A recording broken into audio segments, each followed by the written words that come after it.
Aujourd'hui, nous allons explorer une forme d'habitation qui a presque complètement disparu du paysage suédois, mais qui, pendant des siècles, a abrité des dizaines de milliers de personnes durant les hivers les plus rigoureux de Scandinavie. Avant de poursuivre la vidéo, n'oubliez pas de vous abonner à la chaîne pour plus de récits documentaires comme celui-ci. Il existe une forêt dans le sud de la Suède où les arbres poussent en silence sur des secrets enfouis. Entre les pins et les bouleaux de Småland, une région connue pour ses sols rocheux et ses hivers impitoyables, quelque chose attend d'être découvert par ceux qui savent où regarder. À quelques mètres de distance, la plupart des gens passeraient sans s'en apercevoir. Ce qui semble être une petite élévation du terrain, couverte de mousse et d'herbes sauvages, cache une porte en bois vieillie par le temps. Une cheminée en pierre dépasse à peine du sol. Une petite fenêtre, presque imperceptible, laisse un filet de lumière pénétrer dans l'obscurité intérieure.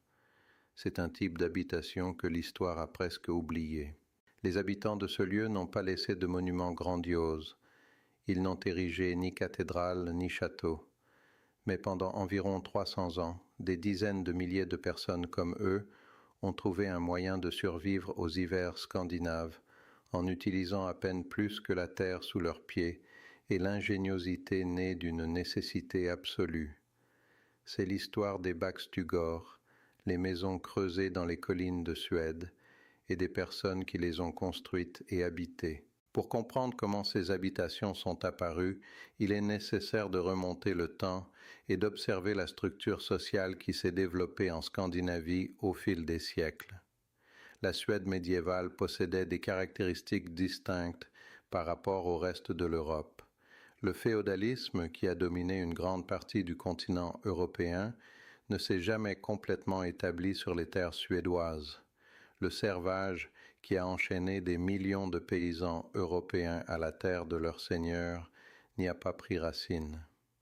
Les paysans suédois ont conservé un degré de liberté personnelle et de propriété privée qui était rare dans d'autres régions de l'Europe médiévale. Cependant, cette liberté relative ne signifiait pas la prospérité pour tous. Depuis l'époque médiévale, la société rurale suédoise s'organisait en couches clairement définies. Au sommet se trouvaient les propriétaires terriens, les fermiers qui possédaient suffisamment de champs pour subvenir aux besoins de leur famille et payer des impôts au roi. En dessous d'eux se trouvaient les locataires qui travaillaient les terres d'autrui en échange d'un paiement ou de services. Et à la base de cette pyramide sociale, souvent invisible dans les registres officiels, vivaient ceux qui ne possédaient absolument rien. C'étaient les travailleurs sans terre, les veuves sans famille, les personnes âgées sans force pour travailler, les orphelins sans personne pour les accueillir. Au cours du XVIIe siècle, les registres paroissiaux ont commencé à mentionner plus fréquemment un terme qui circulait déjà dans les communautés rurales, bakstugusitare. Le mot portait une signification précise et pour beaucoup stigmatisante. C'étaient les habitants des Bakstugor, des personnes qui habitaient de petites cabanes construites sur des terres qui ne leur appartenaient pas, dans des lieux considérés comme inutiles pour l'agriculture. Des pentes rocheuses, des bords de marais, des bandes de forêt trop escarpées pour la charrue. C'étaient les seuls endroits où ils pouvaient ériger leurs abris. Le gouvernement suédois regardait ces personnes avec méfiance. Comme ils n'étaient pas des propriétaires enregistrés, ils ne payaient pas d'impôts. Leurs habitations, construites sur les terres d'autrui, ne figuraient pas dans les registres de propriété.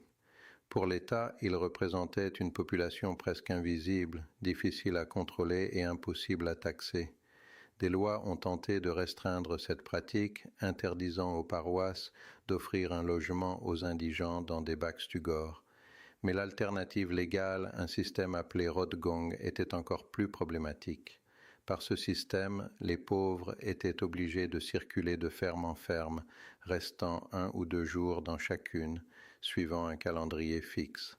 Personne n'aimait cette solution, ni les fermiers, qui étaient obligés de recevoir des étrangers, ni les pauvres qui vivaient sans un endroit qu'ils pouvaient appeler leur foyer. Ainsi, les Bakstugor se sont multipliés silencieusement dans le paysage rural suédois, devenant une solution pratique à un problème qu'aucune loi ne parvenait à résoudre. Les propriétaires terriens toléraient ces constructions sur leurs terrains improductifs, car ils recevaient en échange un travail occasionnel. Les pauvres acceptaient n'importe quel morceau de pente où ils pouvaient creuser leur refuge. Et le gouvernement, malgré ses objections officielles, fermait les yeux sur une pratique qui soulageait la pression sur les paroisses et évitait les coûts des maisons pour pauvres. Mais comment était-il possible de survivre dans une maison enterrée dans le sol pendant des hivers où les températures pouvaient chuter à moins 15 degrés? La réponse résidait dans la terre elle-même. Lorsqu'un constructeur de Bakstuga choisissait un emplacement pour ériger sa demeure, il ne le faisait pas au hasard. L'orientation était cruciale. La pente devait être tournée vers le sud, la direction d'où venait le maximum de lumière solaire pendant les courtes journées d'hiver. Dans les terres septentrionales de la Suède, où le soleil d'hiver reste bas sur l'horizon pendant des mois, chaque rayon de lumière qui pouvait pénétrer par la porte ou par la petite fenêtre frontale signifiait une chaleur supplémentaire à l'intérieur. La première étape de la construction consistait à creuser la pente. Avec des outils simples, le constructeur creusait un espace dans le flanc de la colline, créant une ouverture d'environ 20 mètres carrés, la taille d'un salon moderne. La terre retirée n'était pas gaspillée. Une partie serait réutilisée plus tard pour le toit. Le sol exposé de la pente se transformait automatiquement en mur du fond de l'habitation, et souvent aussi en portion des murs latéraux. De cette façon, le constructeur éliminait la nécessité d'ériger 3 ou même 2 murs entiers avec des matériaux de construction conventionnels. En Småland et dans d'autres régions du sud de la Suède, le bois était une ressource chère et rare. Les propriétaires terriens contrôlaient les forêts et couper des arbres sans permission était un crime. C'est pourquoi de nombreuses Bakstugor ont été construites avec des pierres des champs ramassées sur les terres environnantes. Des générations d'agriculteurs avaient retiré ces pierres de leurs champs cultivables, les empilant aux limites de leur propriété. Pour le constructeur d'une Bakstuga, ces tas de pierres rejetées devenaient un matériau de construction gratuit. Une cabane typique pouvait avoir 3 murs en pierre empilés et un seul mur frontal en bois, où s'inséraient la porte et la fenêtre. Le toit était l'élément le plus ingénieux de toute la construction. Sur une structure de tronc ou de planches de bois rustique, le constructeur étendait des couches d'écorce de bouleau. Le bouleau était abondant dans les forêts suédoises et son écorce possédait des propriétés naturellement imperméables. Disposée en couches superposées, elle fonctionnait comme une tuile organique, dirigeant l'eau de pluie vers les côtés et maintenant l'intérieur sec. Sur l'écorce de bouleau venaient 2 couches de tourbe, coupées dans les champs voisins. La première couche était placée avec l'herbe tournée vers le bas, contre l'écorce. La deuxième couche allait avec l'herbe vers le haut, lui permettant de continuer à pousser. En une seule saison, le toit devenait indiscernable de la colline elle-même. Le poids de la tourbe humide exerçait une pression constante sur les murs en bois en dessous, comprimant chaque joint et scellant les fentes qui, autrement, auraient laissé entrer les courants d'air. C'était un système de construction qui utilisait la gravité et l'humidité comme alliés plutôt que de les combattre. L'intérieur d'une Bakstuga était spartiate par nécessité. Le sol consistait en terre battue, parfois recouvert de pierres plates pour faciliter le nettoyage. Contre l'un des murs de pierre se trouvait la cheminée, construite en argile ou en pierre, avec son conduit traversant le toit de tourbe. La cheminée était le cœur de l'habitation, fournissant chaleur, lumière et un endroit pour préparer les aliments. Toute la vie domestique s'organisait autour d'elle. Les meubles étaient peu nombreux et simples. Un cadre de lit, généralement adossé contre un mur, une petite table, un banc ou un tabouret, des étagères fixées au mur de pierre pour stocker les ustensiles et les aliments. Le plafond était bas, atteignant parfois à peine 1,80 m de hauteur, obligeant de nombreux adultes à se courber en entrant. Les portes étaient encore plus basses, exigeant que les visiteurs se courbent profondément pour les traverser. Cette caractéristique n'était pas accidentelle. Une porte basse signifiait moins de surface exposée au froid extérieur, moins de chaleur perdue chaque fois que quelqu'un entrait ou sortait. Les fenêtres étaient petites et peu nombreuses, généralement seulement une ou deux dans toute la construction. La lumière naturelle était rare. Pendant une grande partie de l'année, l'éclairage intérieur provenait principalement du feu de la cheminée et de bougies de suif faites de graisse animale. Mais ces conditions apparemment austères cachaient une logique thermique que les ingénieurs modernes viendraient à étudier des siècles plus tard. La physique derrière les Bakstugor était élégante dans sa simplicité. Dans le sud de la Suède, la température de l'air peut varier jusqu'à 45 degrés Celsius tout au long de l'année, oscillant entre des étés de 30 degrés positifs et des hivers de 15 degrés négatifs. Mais à une profondeur d'environ 2 mètres, le sol maintient une température relativement constante tout au long de l'année, généralement entre 5 et 10 degrés Celsius. Une bakstuga construite partiellement enterrée dans la pente d'une colline avait ses murs postérieurs et latéraux en contact direct avec cette masse thermique stable. En hiver, quand l'air extérieur gelait, le sol restait significativement plus chaud. En été, quand le soleil chauffait le paysage, le sol restait frais. Le toit de tourbe amplifiait cet effet. Environ 15 cm de sol et d'herbe vivante sur l'écorce de bouleau créaient une couche d'isolation qui fonctionnait dans les deux sens. En hiver, elle retardait la perte de chaleur générée par la cheminée. En été, elle empêchait la chaleur du soleil de pénétrer à l'intérieur.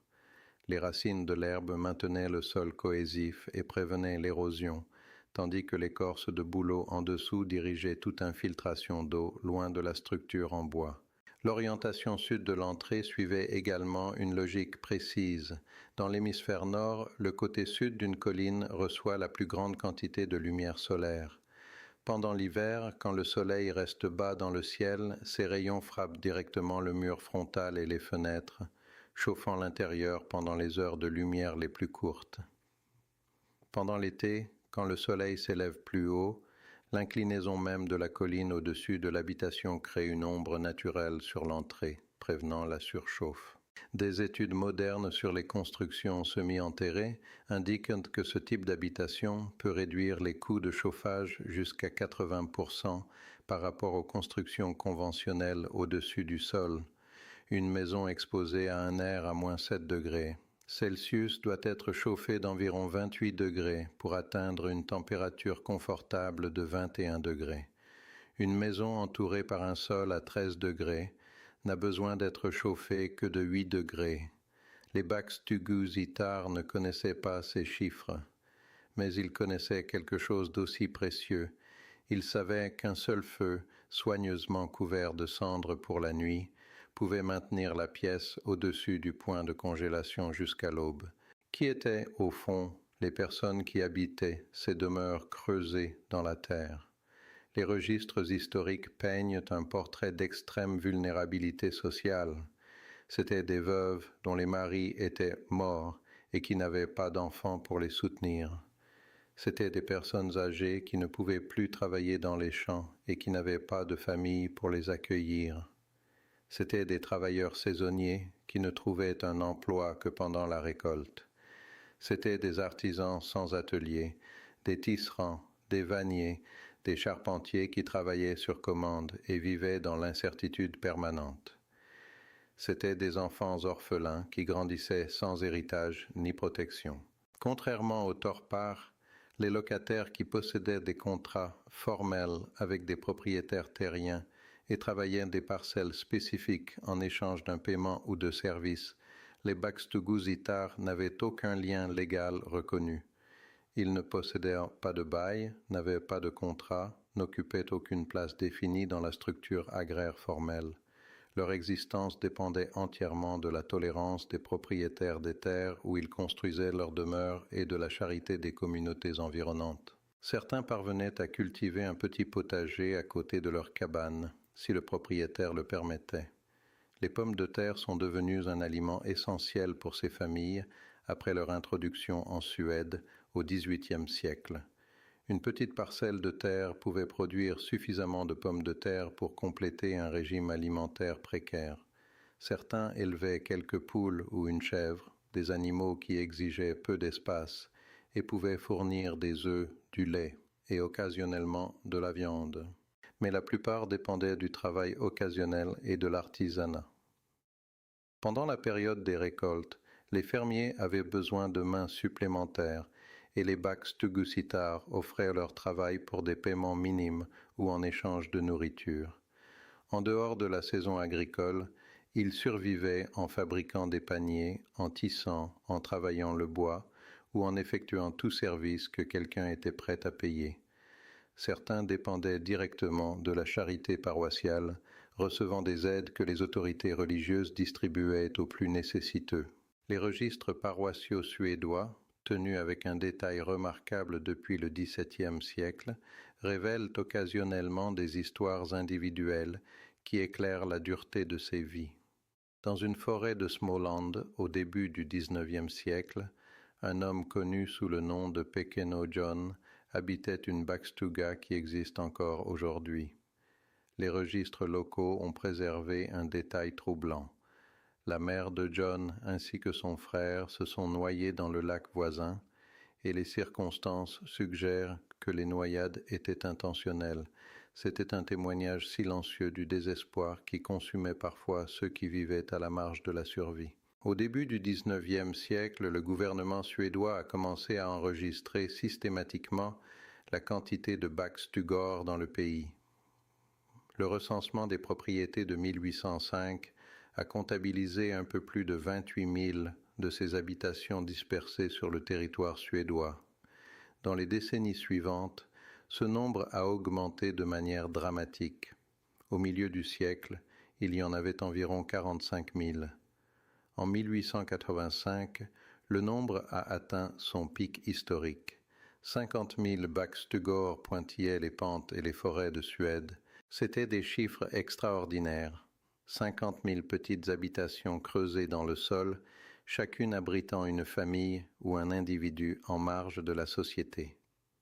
Si l'on considère que chaque bakstuga abritait en moyenne 3 ou 4 personnes, nous parlons de 150 à 200 000 personnes vivant de cette façon au sommet du phénomène. C'était une population équivalente à celle d'une grande ville de l'époque, dispersée invisiblement dans le paysage rural. Mais alors, en une période étonnamment courte, presque toutes ont disparu. Le déclin des bakstugor n'a pas été causé par une seule force, mais par la convergence de 3 transformations qui ont fondamentalement modifié la société suédoise en l'espace de quelques décennies. La première a été la réforme agraire connue sous le nom de Lagaskift, approuvée en 1827. Cette loi a complètement réorganisé le paysage agricole suédois. Le système traditionnel de village où les fermiers possédaient des bandes de terre dispersées dans des champs communautaires a été remplacé par des fermes consolidées. Chaque propriétaire a vu ses terres regroupées en parcelles contiguës et beaucoup ont été contraints de déménager physiquement de leurs villages ancestraux vers leurs nouvelles propriétés consolidées. Les terres communales, où de nombreuses bakstugor avaient été construites avec le consentement tacite de la communauté, ont été absorbées par des fermes privées fraîchement consolidées. Certains bakstugusittar ont reçu la permission de rester, beaucoup non. Des familles qui avaient occupé le même lieu pendant des générations se sont retrouvées soudainement sans endroit où vivre, expulsées par de nouveaux arrangements de propriété qui ne reconnaissaient pas leur présence historique. La deuxième force a été l'industrialisation. À partir des années 1860 et s'accélérant dans les décennies suivantes, des usines, des scieries, des fonderies et des chemins de fer ont commencé à surgir dans toute la Suède. Pour la première fois dans l'histoire, les travailleurs sans terre pouvaient gagner des salaires réguliers en argent et louer des logements adéquats dans des villes en pleine croissance. Les fils et petits-fils des Bakstugusittar ont abandonné les pentes forestières de leurs ancêtres et ont migré vers Göteborg, Malmö, Stockholm et vers les nouvelles villes industrielles qui se développaient autour des usines et des mines. Et il y avait une troisième option, encore plus radicale. Entre 1850 et 1910, plus d'1 million de Suédois ont émigré, la plupart vers les États-Unis. Une proportion significative de ces émigrants venait exactement de la classe des pauvres ruraux qui avaient habité les Bakstugor. Pour des personnes qui ne possédaient littéralement rien d'autre que leurs vêtements et leurs compétences manuelles, la promesse de terre gratuite dans les plaines américaines était irrésistible. La troisième force qui a scellé le destin des Bakstugor a été plus subtile, mais tout aussi puissante, la honte.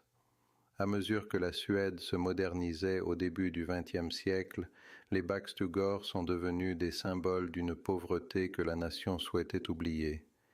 Personne ne voulait les préserver. C'étaient des souvenirs embarrassants d'un passé que la nouvelle Suède prospère et industrielle préférait laisser derrière elle. Dans de nombreux villages, les Bakstugor ont simplement été démolis lorsque de nouvelles maisons ont été construites. Dans d'autres, elles ont été abandonnées et laissées à pourrir lentement dans la forêt. Les toits de tourbe ont cédé sous leur propre poids quand il n'y avait plus personne pour les entretenir. Les murs de pierre se sont effondrés et ont été engloutis par la mousse. Les structures en bois ont pourri et disparu. En quelques décennies, des paysages qui avaient été parsemés de petites habitations sont devenus indiscernables de la forêt environnante. Le recensement de 1910 a enregistré 22 658 Bakstugor encore debout en Suède. Ce fut la dernière fois que le gouvernement compta ces structures. Après cela, la catégorie a simplement disparu des registres officiels, comme si elle n'avait jamais existé. Mais toutes n'ont pas disparu. À Osle, une petite localité aux abords de Falköping, dans l'ouest de la Suède, quelque chose de différent s'est produit. Lorsque les Bakstugor de la région ont commencé à être abandonnés et démolis, une association historique locale a décidé d'intervenir. Au lieu d'abattre les anciennes cabanes le long du chemin connu sous le nom de Togatan, ils ont décidé de les préserver. Aujourd'hui, Osleto est le plus grand ensemble de Bakstugor préservés dans leurs emplacements d'origine de toute la Suède. 12 cabanes originales, construites entre le XVIIIe et le XIXe siècle, s'alignent le long de l'ancien chemin sinueux. Les visiteurs peuvent entrer dans ces structures et expérimenter directement ce que signifiait vivre dans ces espaces. Les cheminées en pierre restent à leur place. Les sols en terre battue conservent les marques de générations de pas. Les plafonds bas forcent les visiteurs modernes à courber la tête exactement comme les habitants originaux le faisaient il y a 2 siècles. Le musée se présente comme un lieu qui redonne vie à l'héritage d'une Suède appauvrie qui a disparu. C'est une description précise. L'histoire est souvent racontée par les vainqueurs, par les riches, par les puissants. Osleto raconte l'histoire de ceux qui n'avaient rien et montre comment ils ont survécu avec ingéniosité et détermination. En Småland, la même région où la plupart des Bakstugor existaient à l'origine, d'autres efforts de préservation sont en cours. Mariana et Anders Agetorp vivent dans une propriété appelée Stenhögen, près d'Älmhult. Sur leur terre se trouve une Bakstuga qui a appartenu au même Pequeno-John, dont les membres de la famille se sont noyés dans le lac voisin au début du XIXe siècle. Le couple a passé des années à restaurer la structure, reconstruisant les murs de pierre, remplaçant l'imperméabilisation en écorce de bouleau et rénovant le toit de tourbe. La Bakstuga restaurée sert désormais de refuge pour les écrivains et d'hébergement pour les visiteurs. Des gens du monde entier viennent passer la nuit dans une habitation dont la plupart des Suédois modernes n'ont jamais su qu'elle existait. C'est une expérience d'immersion dans un mode de vie qui a disparu il y a plus d'1 siècle. Une autre survivante notable est la Dalgångstuga, située près de Konga, à environ 13 km à l'est de Tingsryd. Cette bakstuga a été construite en 1859 par un travailleur qui s'est installé dans la région avec sa femme et ses 3 enfants après avoir trouvé un emploi dans une fonderie voisine. C'est l'un des exemples les mieux préservés d'une bakstuga construite sur une pente de colline. Un guide local décrit comment le constructeur a résolu son problème de logement avec une poignée de pierres des champs, quelques troncs d'arbres et une paire de bras vigoureux. La moitié du matériau de construction a été économisée car la pente creusée a formé le mur du fond et des parties des murs latéraux. Ces structures préservées sont des archives physiques de la manière dont les personnes les plus pauvres dans l'un des climats les plus rigoureux au monde ont réussi à rester en vie en n'utilisant rien d'autre que les matériaux sous leurs pieds. La logique thermique derrière elles, l'orientation sud, les murs protégés par la terre, l'isolation en tourbe et la chaleur radiante d'une seule cheminée correspondent aux principes que les architectes modernes de maisons semi-enterrées utilisent aujourd'hui. Ce qui a disparu n'est pas la physique. Ce qui a disparu, c'est la classe sociale qui avait besoin de ces logements. Lorsque la Suède s'est industrialisée et que les Bakstugusitare ont déménagé vers les villes ou ont émigré en Amérique, les Bakstugor ont perdu leur raison d'être. Mais certaines ont survécu à Oslo, dans les forêts de Småland, et dans une poignée d'autres endroits à travers le sud de la Suède. En elles, il est encore possible de franchir une porte basse et d'entrer dans une pièce qui n'a pas changé en 200 ans. Les murs sont de pierre et de terre, le plafond est proche et accueillant, et il y a de la chaleur. Pendant environ 300 ans, des dizaines de milliers des personnes les plus pauvres de Suède ont résolu le problème le plus fondamental de l'existence humaine, trouver un abri contre le froid en creusant les pentes des collines. Ils n'avaient pas de budget pour le bois, alors ils ont utilisé la colline comme mur. Ils n'avaient pas de matériaux de couverture, alors ils ont posé de l'écorce de bouleau et de la tourbe vivante. Ils n'avaient pas d'isolation, alors ils ont laissé la terre maintenir une température constante pendant que l'air au-dessus oscillait entre le glacial et le brûlant. 50 000 de ces habitations ont existé en Suède à leur apogée. Presque toutes ont disparu. Celles qui restent sont la preuve que la stratégie de construction la plus simple, utiliser le sol lui-même comme abri, a maintenu des gens en vie pendant des siècles d'hiver scandinaves en n'utilisant presque rien. L'histoire des Bakstugor n'est pas seulement une question d'architecture ou d'ingénierie thermique, c'est une question de résilience humaine. C'est l'histoire de personnes qui, confrontées à l'impossibilité apparente de survivre sans ressources, ont trouvé un moyen de transformer la terre elle-même en leur refuge.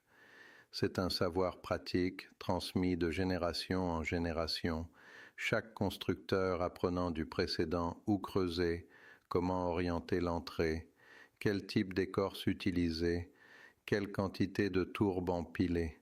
Ce savoir a presque disparu lorsque la nécessité qu'il avait créée a cessé d'exister. Mais dans les Bakstugor préservés qui parsèment encore les forêts de Småland et les champs autour de Falköping, ce savoir reste inscrit dans la pierre, la terre et le bois. Pour qui sait où regarder et comment interpréter, ces structures silencieuses racontent une histoire de survie qui mérite d'être mémorisée. Si vous avez trouvé de la valeur dans ce voyage à travers les collines oubliées de la Suède, considérez laisser votre reconnaissance. Chaque vue, chaque mention, j'aime. Chaque commentaire aide à mettre en lumière des histoires que le monde moderne a laissées derrière lui. Non pas parce que les anciennes méthodes étaient toujours meilleures, mais parce que certaines d'entre elles étaient remarquablement efficaces et que nous avons oublié de demander comment elles fonctionnaient avant qu'elles ne disparaissent. S'il y a d'autres habitations oubliées, d'autres techniques de construction perdues, d'autres modes de vie que l'histoire a presque effacés et que vous aimeriez voir étudier, laissez votre suggestion dans les commentaires. Abonnez-vous à la chaîne pour suivre les prochaines investigations. Et la prochaine fois que vous marcherez dans une forêt ou passerez devant une colline couverte de mousse, regardez plus attentivement. Il pourrait y avoir une porte cachée là, attendant de révéler ses secrets à qui saura chercher.